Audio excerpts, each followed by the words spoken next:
Bonjour à tous et bienvenue dans ce briefing des marchés du 17 avril 2020. Avant de commencer, je vous laisse prendre connaissance de l'avertissement légal sur les risques.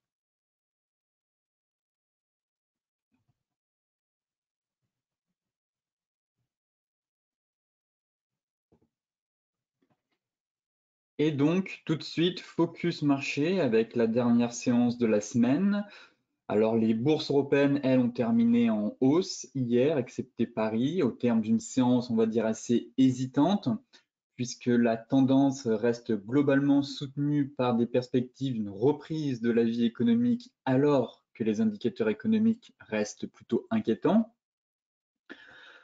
En effet, l'impact du coronavirus sur l'économie continue d'être au centre des préoccupations des investisseurs. Selon le secrétaire général de l'Organisation pour la coopération et le développement économique, donc l'OCDE, il est plus probable que l'économie mondiale soit en contraction. Bien sûr, on a pris connaissance des inscriptions au chômage aux États-Unis et une nouvelle fois, les investisseurs ont bien sûr pris connaissance de la nette dégradation en avril des conditions d'activité économique dans la région de Philadelphie à leur plus bas niveau historique. Enfin, côté indicateur en zone euro, eh bien, la production industrielle a légèrement reculé en février pour atteindre moins 0,1% avant la mise en place de mesures de confinement. Côté US, eh bien, Wall Street a clôturé dans le vert jeudi en dépit de mauvais chiffres sur les nouvelles inscriptions au chômage aux États-Unis.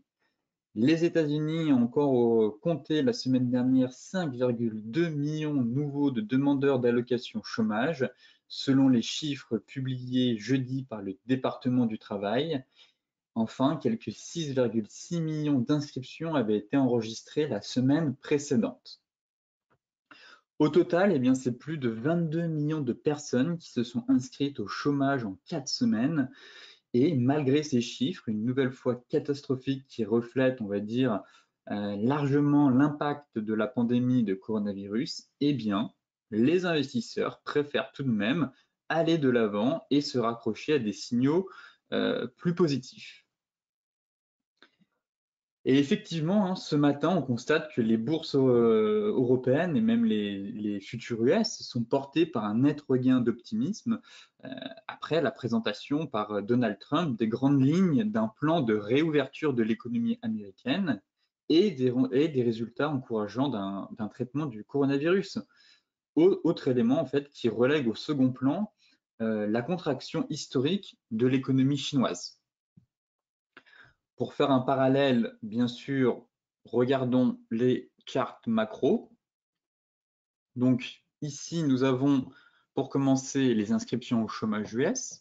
On a atteint un record puisque les demandes de chômage aux États-Unis étaient à environ 5,2 millions la semaine dernière, après 6,6 millions la semaine précédente et encore 6,8 millions la semaine encore précédente. Soit, comme je vous le disais, un total de 22 millions d'Américains ont déposé des demandes de prestations au chômage au cours des 4 dernières semaines. Et on remarque en fait qu'on atteint un niveau qui ressemble à une grande dépression. Et les économistes disent que le taux de chômage euh, est encore à l'adolescence, dans le sens où il n'a pas fini de grandir. Il pourrait encore s'accroître et on pourrait atteindre peut-être 22, 25, 30 millions de chômeurs aux États-Unis. Malgré ça, les bourses ignorent on va dire cet avertissement et continuent à aller de l'avant. Cette nuit, on a aussi pris connaissance du PIB chinois au premier trimestre et la Chine affirme que le PIB a baissé de 6,8% en glissement annuel au premier trimestre. Et il s'agit de la première contraction depuis que le pays a commencé à publier ses chiffres en 1992. Donc, on voit à quel point, finalement, il y a un véritable impact sur l'économie et que les marchés continuent d'avancer avec des œillères et ne prenant pas en considération, je trouve, vraiment des données qui sont plutôt importantes. On n'est pas sur une contraction de 0,5 ou de 1%, on parle quand même de 6,8. Ce n'est jamais arrivé depuis 1992. Et ça montre à quel point il y a vraiment des effets dévastateurs sur l'économie chinoise, et pas que sur l'économie chinoise, ce soit sur l'économie mondiale. Et la Chine n'avait pas contracté, son économie n'avait pas été contractée en fait depuis la fin de l'ère Mao dans les années 1970. Donc il faut vraiment remonter dans les années 70 pour voir une telle contraction de l'économie chinoise. Ici, bien sûr, pour comprendre un peu pourquoi les marchés montent, regardons le bilan de la Fed. Le bilan de la Fed a atteint un nouveau plus haut, à 6 367, 368 milliards de dollars, alors que Powell continue d'avertir et d'injecter des liquidités. Il continue d'avertir aussi que l'impact va être très fort sur les États-Unis. Mais le bilan de la Fed, comme en 2008, augmente pour venir soulager les marchés et surtout soutenir les marchés. Ce qui explique la hausse, on va dire, ascensionnelle et fulgurante sur les indices américains qu'on est en train d'avoir depuis plusieurs séances. En effet, l'actif total a encore augmenté de 285 milliards de dollars et en tout, ici, les 6 368 milliards de dollars représentent désormais quasiment 29% du PIB américain. C'est un nouveau record. Et depuis que la Fed a annoncé ses renflouements le 15 mars, eh bien, elle a imprimé et remis à Wall Street 2000, environ à peu près, quasiment 2100 milliards de dollars. Donc, on a eu 2100 milliards de dollars à peu près d'injection de liquidités sur les marchés pour soutenir et éviter le pire, en fait. Ce qui explique pourquoi, en partie, les bourses américaines, que ce soit le Nasdaq ou le Dow Jones, eh bien, ont retracé maintenant plus de 50% de leur baisse et espèrent effacer d'ici la fin de l'année. En gros, si on continue à ce rythme, eh bien, on aura effacé toute la baisse, alors qu'on a une économie américaine où le taux de chômage explose et où on voit bien que l'économie mondiale est tombée en récession. La question que je me pose, c'est la suivante. Sommes-nous dans une bulle? Alors, si c'est une bulle, on a eu effectivement des comportements de la part des investisseurs qui montrent qu'on était dans une phase de bulle, avec cet effet d'euphorie qu'on avait sur les indices américains, sur le Nasdaq, qui inscrivait de jour en jour des nouveaux records, une totale euphorie. Derrière, on a eu la chute avec le catalyseur qui était bien sûr le coronavirus. Dans les médias, on entendait parler comme quoi c'était la pire chute de l'histoire du Dow Jones depuis le crack de 29 et de 87, avec des baisses qu'on n'avait pas vues depuis des années, voire des décennies. Et actuellement, il semblerait que le marché avance avec des œillères et que malgré des prévisions, malgré des chiffres qui commencent à sortir qui montrent plutôt une récession et une dégradation assez profonde de l'économie, les marchés ignorent ces événements et se focalisent sur des signaux, on va dire, plutôt positifs. De ce fait, ici, c'est un modèle qui représente les différentes phases, étapes d'une bulle. Donc, on a vu notre phase d'euphorie, ici, notre phase avec première chute avec le catalyseur étant le coronavirus, et derrière, la question que je me pose, c'est de savoir, sommes-nous dans un piège haussier avec un retour à la normale? Dans ce cas-là, on aurait une nouvelle jambe de baisse à venir au cours des prochains mois, aux prochaines semaines. Donc c'est intéressant de voir actuellement, finalement, quand on regarde la psychologie des marchés et des investisseurs, ils ne reproduisent pas le même schéma, puisqu'on sait que l'histoire se répète, et donc, sommes-nous, du moins les opérateurs de marché, sont-ils en train de répéter un schéma passé, avec ce piège haussier qui ressemble à un bull trap de l'histoire de la bourse, avec quasiment un retracement de plus de 50%, donc un retour à la normale, pour derrière finalement se rendre compte de la réalité et repartir à la baisse et inscrire de nouveau plus bas justement. Ce graphique, on va le garder dans un coin de notre tête et on essaiera de revenir dessus au fur et à mesure des nouveaux événements sur les marchés ou d'une nouvelle hausse, d'une baisse à venir. Mais en tout cas, pour le moment, ce graphique colle au marché.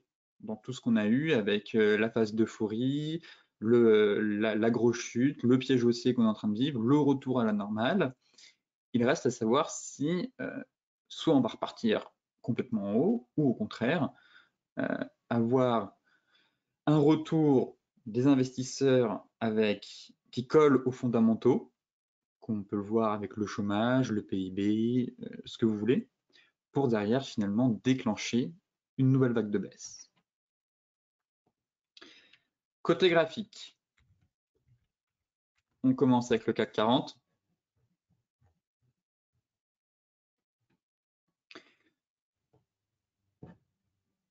Sur résistance, toujours le CAC, le CAC prend peut-être 4%, mais il n'y a rien qui a changé en fait. Voilà, la résistance, elle est là, on a une énorme zone de polarité ici. 2014 qu'on a travaillé, 2016, tout le long de l'an 2016, et c'était les plus bas quand les marchés avaient chuté en 2018. Donc là, en gros, les investisseurs valorisent le CAC 40 à ce niveau-là, à janvier quasiment 2019. Et on est sur une énorme zone de prix. On a beau avoir pris 4%, très bien, mais derrière, en journalier, en fait, on est juste retourné sur la borne haute de notre range.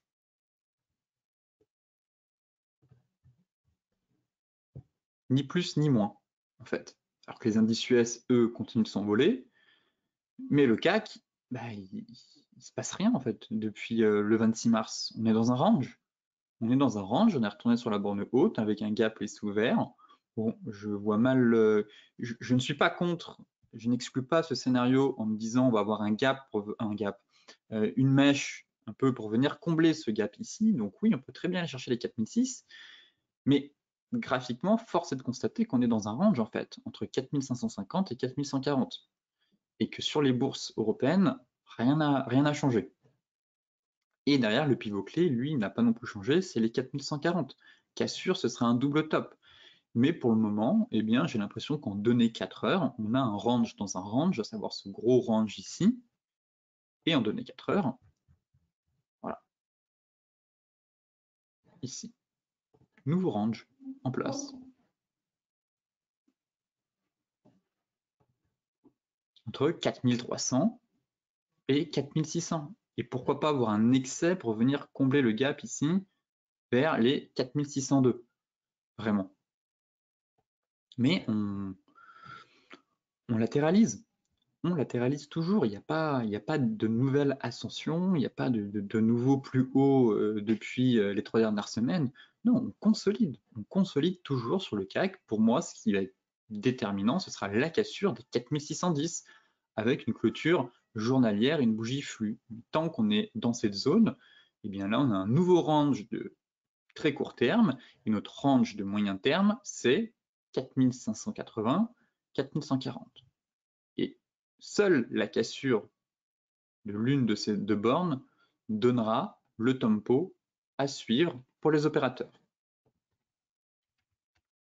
Le DAX, un peu plus solide le DAX, bien sûr.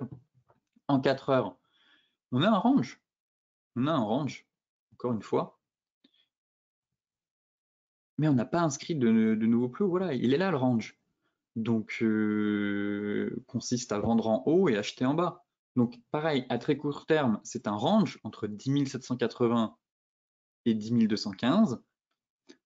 Si on casse l'oblique, le marché enverrait un signal, étant donné qu'on est dans un biseau, vous voyez très bien, voilà, on est dans un beau biseau ascendant pour le moment, et on peut très bien continuer un peu plus haut, effectivement, c'est pas impossible, mais pour le moment, force est de constater aussi qu'on est dans un range, et que par contre la cassure du biseau, elle, enverrait les prix, je pense, vers les 9400 points, pour venir combler le gap qui a été laissé ouvert ici, et en cas de cassure de ce support, aller chercher le deuxième gap.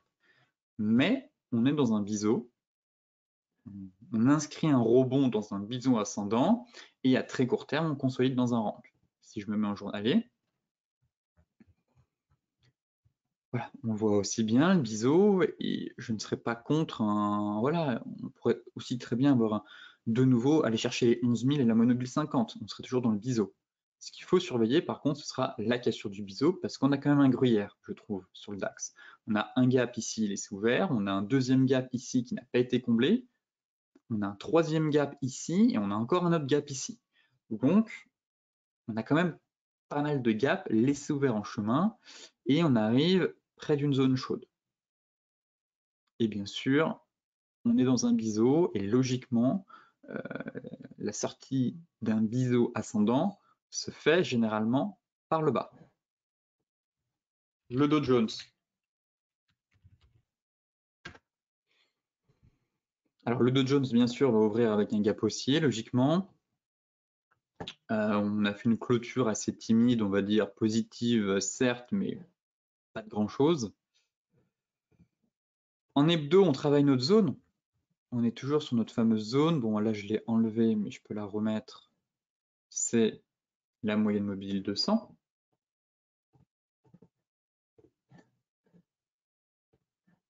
On est pile poil dessus, donc pareil, il faut surveiller la clôture.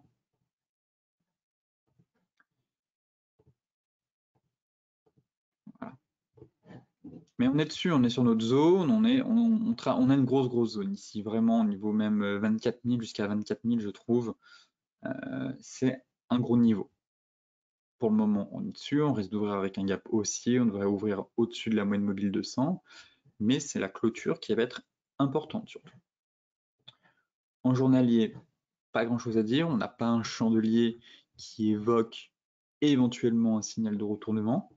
Au contraire, la moyenne mobile 50 va m'intéresser, surtout c'est ce niveau-là. Si elle va commencer à descendre sur notre zone, ça va vraiment montrer à quel point on a un niveau convergent, que ce soit par les prix, que ce soit par la MM200 ou la MM50 sur différentes unités de temps. Donc ici, ça va se compliquer. Et derrière, on est toujours aussi dans un biseau ascendant. Voilà. Donc, si on ouvre en gap, on devrait aller logiquement taper la borne haute. Mais tant qu'on évolue dans ce biseau, eh bien, le rebond va se poursuivre. Et pareil que sur le DAX, ce qui compte, ce sera la sortie.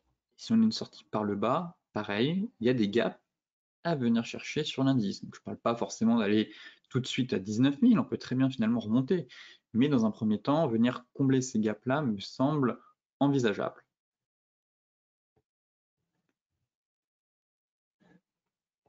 Concernant le Forex, alors l'euro CHF. L'euro CHF, c'était un pullback. Pour le moment, j'ai l'impression qu'on a fait un beau pullback sur notre range. Ici, on consolidait, pullback, et puis ça va repartir à la baisse derrière. C'est pas parce que les indices reprennent de la hauteur que l'euro, lui, se renforce. Au contraire, on voit que les investisseurs cherchent quand même à diversifier et cherchent du franc suisse, tout simplement par rapport à l'euro. Et qu'en journalier, on consolidait depuis le 10 mars et qu'on a eu la cassure le 15 et que logiquement on devrait aller chercher les 1,0490 et l'objectif théorique c'est les 1,0450. Ici c'est un gros niveau. Dans un premier temps, on a deux gros niveaux en fait, mais ici c'est vraiment c'est le dernier rempart. C'est un gros niveau et si on enfonce ce niveau, il y a vraiment un risque de dégringolade bien plus profond. Pour le moment, on va y aller étape par étape. La dynamique est baissière, on consolide dans des ranges à chaque fois, on casse par le bas. Bon, premier palier 1,0490, deuxième palier 1,0450. Le GBP USD.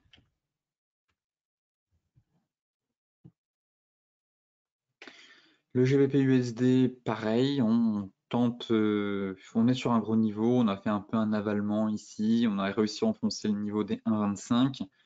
Le support à 1,2510, comme vous pouvez le voir, voilà, on est encore légèrement dessus, mais c'est un gros niveau qu'on est en train de travailler, et au-dessus de la tête, ça calme pour le moment. 1,2510, 1,25. Et on est en train d'enfoncer ce niveau. Donc logiquement, le prochain gros support reste les 1,22. Tant qu'on ne repasse pas au-dessus de la moyenne mobile 200, pour moi, je n'écarte pas un repli à venir sur la paire. En tout cas.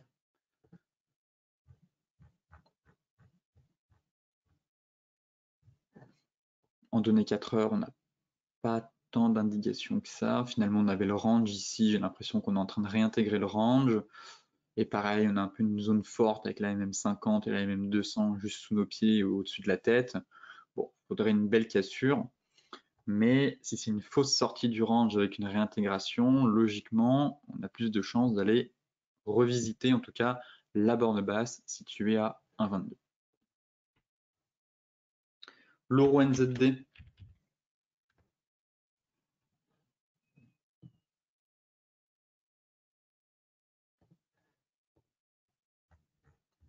Alors, l'euro NZD qui nous fait un peu son pullback, enfin,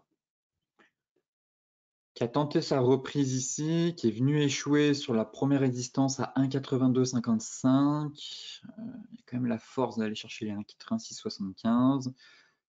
C'est une zone à travailler pour moi. Voilà, on est sur un gros niveau, comme vous le savez. Ici, c'est voilà, le top de 2018 et c'est le top de 2015. Et on est pile poil dessus. C'est un niveau de prix à travailler. En tout cas, plutôt stopper les ventes, étant donné qu'on a quand même fait une belle vague corrective, qu'on a la moyenne mobile 50 qui vient chercher les prix. On est sur une zone technique de support. Et surtout qu'on était sorti par le haut de notre biseau. Ici, on avait un beau biseau, seulement qu'on voit, voilà, on voit ce qui fait obstacle, c'est la moyenne mobile 200 4 heures, couplée à la résistance horizontale. Mais on avait une fin de consolidation à l'intérieur d'un biseau descendant, on en est sorti par le haut. Pareil, on retente une nouvelle fois de prendre appui sur notre zone avec la moyenne mobile 50 journalière qui passe juste en dessous. Mais derrière, peut-être qu'on pourra avoir un nouveau souffle, un nouvel élan haussier pour aller chercher les 1,8675. Et bien sûr, ce serait une poursuite de la baisse en cas de clôture journalière sous les plus bas d'ici. Voilà. Une clôture journalière sous les 1,7830, ce serait une poursuite de la baisse en direction des 1,76, voire des 1,71 en extension. L'euro USD.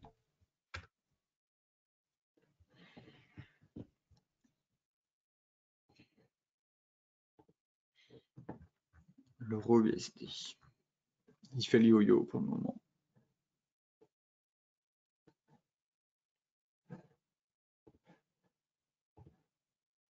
Non, même pas. L'euro USD, on est sur support, on est un peu sur une grosse zone de support en 0,82. Logiquement, c'est d'aller chercher les 1,0780. Mais il n'y a pas une vraie configuration, je trouve, pour dire oui, l'euro va repartir direction les 1,11 ou non, retourner sur les 1,0750.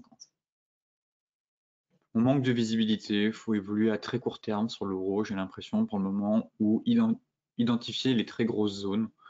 Hein, les très grosses zones, c'est quoi? C'est notre oblique. Voilà, c'est notre oblique qui passe par tous les plus bas ici, trimestriel, situé à 1,0750. Et cet oblique est couplé avec l'oblique baissière qui est juste ici. Vous voyez, donc 1,0750. Pour moi, le gros niveau que je surveille sur l'euro, c'est les 1,0750. Sinon, ça m'intéresse pas vraiment. Ou les 1,1075, éventuellement à la hausse. Mais étant donné qu'on a l'impression que c'est, comme je le disais dans les précédents briefings des marchés, qu'on est dans une passoire, puisque voilà, c'est comme dans du beurre, finalement, ça traverse sans réelle pertinence. Vous voyez, ça traverse les niveaux de support, de résistance, alors que ici, on voyait que ça travaillait, ça cassait, ça revenait tester, ça repassait dessus, et là, ça traverse, en fait. C'est pas très pertinent, donc c'est vrai que j'attends vraiment les grosses zones pour me dire, oui, 1,0750, c'est une énorme zone de prix. Ici, c'est soit on casse, on va chercher plus bas, soit on ira chercher plus haut. Mais pour le moment, ça casse dans un sens, ça repart dans l'autre, et puis ça repart dans l'autre sens. J'ai limite envie d'enlever mes niveaux de support et de résistance, car je trouve qu'ils agissent plus aussi bien qu'avant. Et c'est important de savoir, de réadapter les gros niveaux à la période actuelle. Et là, pour le moment, depuis le 10 mars, c'est du yo-yo. Voilà, à part qu'on a eu la sortie par le bas du biseau, ascendant ici, et il n'y a pas grand-chose de plus. J'attends les gros niveaux sur l'euro USD. Pour terminer, l'AUD USD, pareil sur zone chaude, l'AUD USD, on sort par le bas du canal haussier, moyenne mobile 50 avec avalement, on tente. Ça devient intéressant. En tout cas, la configuration est plutôt belle. Il faudrait qu'on enfonce le niveau. Ici, je sais qu'on a un gros niveau de support à 0,63. On tente de reconquérir la moyenne mobile 50, mais ça pourrait, si ça casse, il y a vraiment moyen d'aller chercher les 0,60, je pense. Bien sûr, le scénario serait invalidé en cas de cassure des 0,64-70, mais en 4 heures, voilà. On est venu casser un peu ce canal haussier, et là on est en train d'effectuer un peu un pullback, un peu agressif, on a tenté de réintégrer, finalement échoué, et puis on est prisonnier. On est prisonnier entre la borne basse du canal haussier et le support qui représente un peu le creux de 2009, un des creux de 2009. Voilà, on est compressé, moyenne mobile 50, et ça commence. Mais vraiment, la cassure des plus bas ici, ça renverrait, je pense, l'AUD au niveau des 0,60.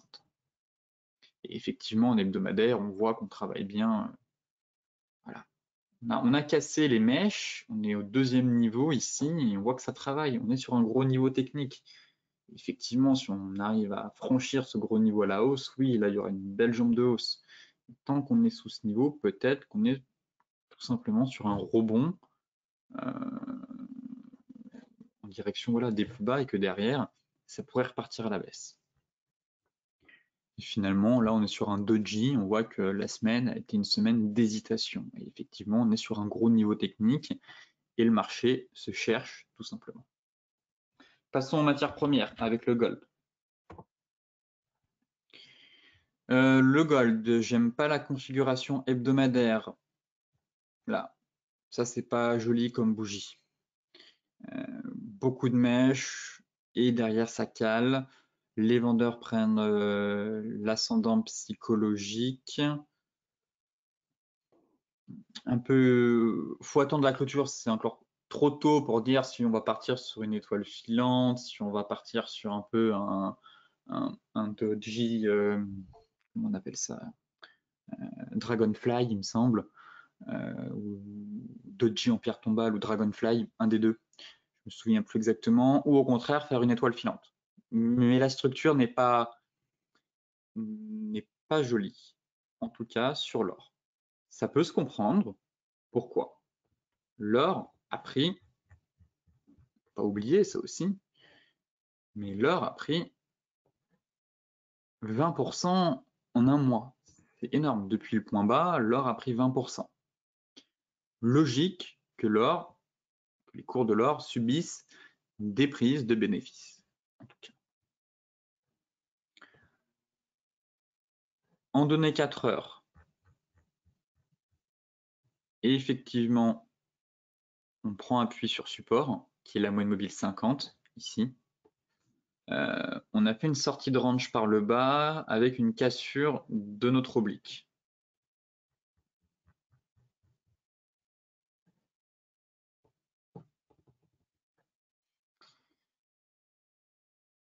Donc ici, c'était un double bottom. Le 2, c'est un élargissement de sommet. Le 3, c'est un fanion. Le 4, c'est un range. Donc on voit que ça respecte plutôt bien les figures chartistes sur le gold. Derrière, c'est la cassure par le bas du range. Et le dernier rempart, c'est un peu la mobile 50. Comme je vous le disais à chaque fois, là, c'est pentu, on travaille les 1700, on perd quand même 1,80, ce n'est pas rien. Donc on voit que sur le gold, on a des prises de bénéfices actuellement. Si on casse la mobile 50, logiquement, on retournerait chercher, je pense, l'ancien top ici, vers les 1670, voire même 1655. Pour moi, c'est un gros niveau.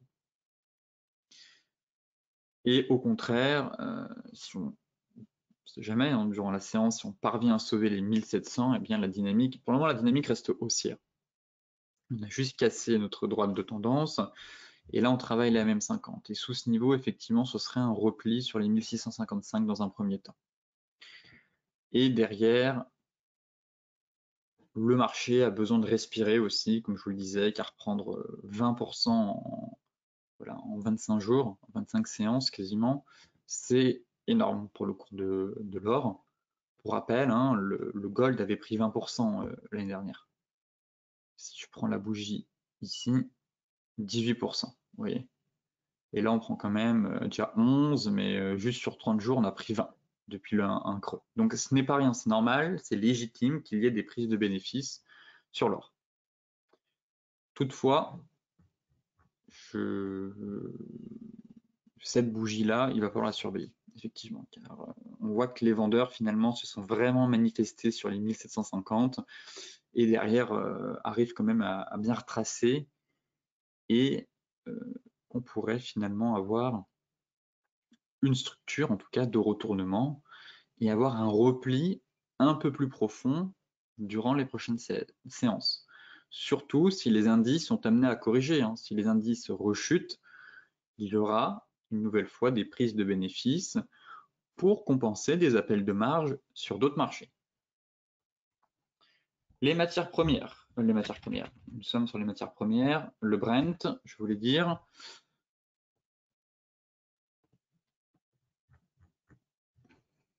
Sur support, sur range. La configuration n'a pas évolué depuis hier en fait sur le Brent. Contrairement au WTI qui perd 7%, il me semble. Mais sur le Brent, voilà, on a un range qui est comme cela. Et on est sur support parce qu'on est sur un gros niveau qui est juste ici, là. On travaille. Donc on est sur les plus bas de 2016, on travaille. Si ça casse, c'est les 24,5. Sinon, voilà, les niveaux qui m'intéressent. Bon, c'est un niveau intéressant, je suis d'accord, c'est un niveau intéressant. Mais le niveau le plus intéressant pour moi, c'est les 24,50 ou les 34. Et bien sûr, ça reste quand même le niveau des 20. Celui-là, il n'a pas changé. Pour aller chercher les 20. Mais le Brent est plus performant, on va dire, que le WTI. Il est un peu plus solide. Voilà. Clairement, si je bascule sur le WTI, bon bah, on perd 7, hein, comme je le disais, alors qu'on prend 2 sur le Brent.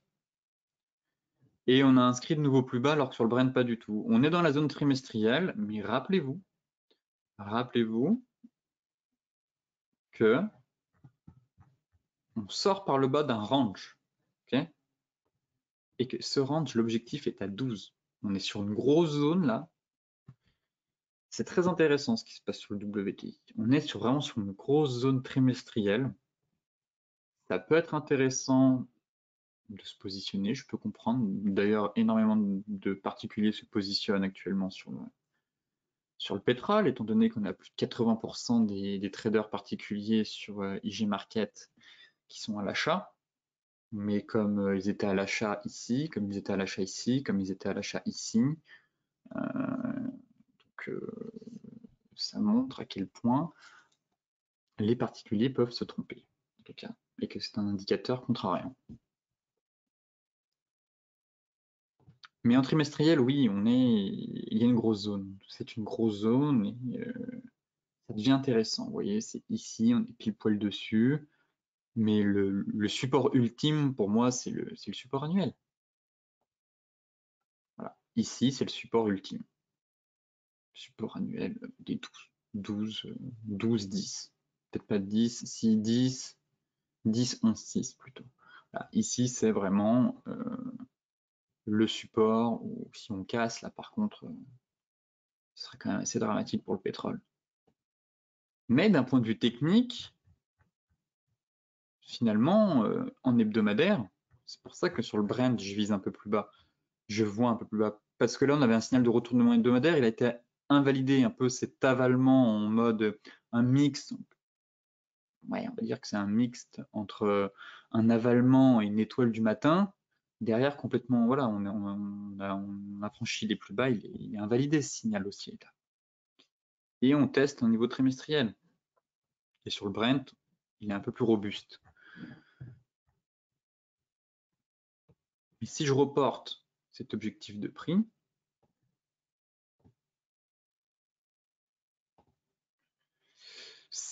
ça donne approximativement le support que je vous parle, hein, c'est le support annuel à 11. Donc j'écarte pas ce scénario aussi, parce que pour le moment, eh bien, théorie de dos, voilà, des plus bas de plus en plus bas, et des plus hauts de plus en plus bas. Et là, on a une sortie, on a une fin de consolidation, donc est-ce que ça va faire un bear trap réintégré? Ou au contraire, on casse, et là, ici, ça deviendra intéressant, vraiment. Et le Brent, dans ce cas-là, devrait aller, lui, à 20 $, logiquement, si on suit cette trajectoire. Pareil, hein, on est peut-être en train de former une divergence aussi, là.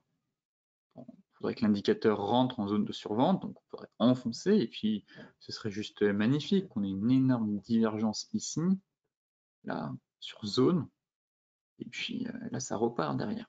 Mais c'est des scénarios, je pose tous les scénarios sur la table, et puis peut-être que ça sera un bear trap et qu'on va remonter là-haut, et puis qu'on va aller chercher les 37. Mais il faut envisager en fait tous les scénarios possibles, et surtout pas se dire que le pétrole peut pas aller plus bas. Ça, c'est un mauvais raisonnement à avoir. Le pétrole peut très bien aller plus bas. Les prix bas, un pétrole bas profite à la Russie, profite à l'Arabie Saoudite, permettent d'éliminer un concurrent qui est les États-Unis et qui dicte sa loi sur ce secteur depuis bien trop longtemps. Et pouvoir dégager ce concurrent, eh bien, est juste est un, comment expliquer ça, ça permettrait de renforcer tout simplement la Russie et l'Arabie Saoudite, même s'ils se livrent une guerre des prix entre eux. Il faut bien savoir que l'Arabie Saoudite, quand même, et la Russie n'apprécient pas forcément les États-Unis et n'apprécient pas forcément Donald Trump. Et donc pouvoir faire sauter un de leurs concurrents leur serait complètement profitable. Et donc avoir une chute du pétrole au niveau des 12 mettrait en grande difficulté l'économie et le secteur, en tout cas, pétrolier aux États-Unis, puisque le schiste, le pétrole de schiste coûte 44 $ à produire, et qu'avec un pétrole à 12, ils vont produire en perte. Voilà la parenthèse sur le pétrole. Maintenant, le Bitcoin propre, le BTC. Finalement, on a un bel avalement avec cassure de MM50. Et avec un peu ce fanion, ce drapeau ici, qu'on pouvait avoir. Vous voyez, tac. Hausse, drapeau, on casse, on reprend appui. Donc, logiquement, c'est un signal pour envoyer les prix en direction des 7630 et puis d'aller chercher les 8000. Le seul truc qui me dérange, c'était qu'on avait une sortie de biseau. Voilà. Et que finalement, on a un drapeau. Et lequel l'emporte? Eh bien, c'est compliqué. C'est compliqué. J'aurais presque envie de dire le drapeau, parce que la bougie est belle, parce qu'on a une belle bougie. Voilà, on a une belle bougie flux et qui a cassé plusieurs niveaux techniques et qui a été sur support. Donc c'est une bougie qui intervient dans une zone de prix, une bougie qui a du corps puisqu'on a pris 7,5%, ça faisait longtemps qu'on n'avait pas pris 7,5% sur le BTC. On sort d'une figure de consolidation, on casse la MM50 qui était finalement venue coiffer les prix. Et derrière, on a l'impression que le BTC n'a pas encore capitulé et que finalement, ce n'est pas pour tout de suite le retour sur les 5008. En tout cas, c'est l'image que j'en ai.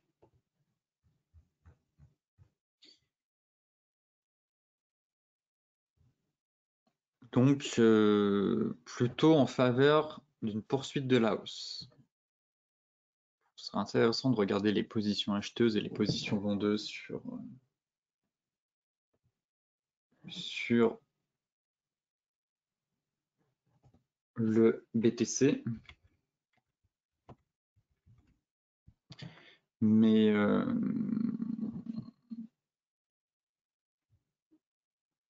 plutôt un scénario haussier. Plutôt un scénario haussier de court terme en tout cas. Et par contre, warning si on casse les 6580. Dans ce cas-là, oui, ce sera un retour sur les 5008. Voire la moyenne mobile 200 hebdomadaire vers les 5007. Mais pour le moment, à très court terme, on a plutôt des signaux haussiers sur la crypto-monnaie. Eh bien, ce briefing des marchés touche à sa fin. Pour celles et ceux qui souhaitent, comme d'habitude, consulter l'article dans son intégralité, je vous mets le lien dans la description de la vidéo. N'oubliez pas de vous inscrire aux stratégies bourse mardi prochain à 14 h et surtout, soyez très nombreux pour me rejoindre aussi à la formation sur les figures chartistes mercredi à 14 h. Je vous souhaite à toutes et à tous une excellente journée, de très bons trades, un excellent week-end et on se retrouve la semaine prochaine pour faire un point sur les marchés et puis pour un nouveau webinaire éducatif.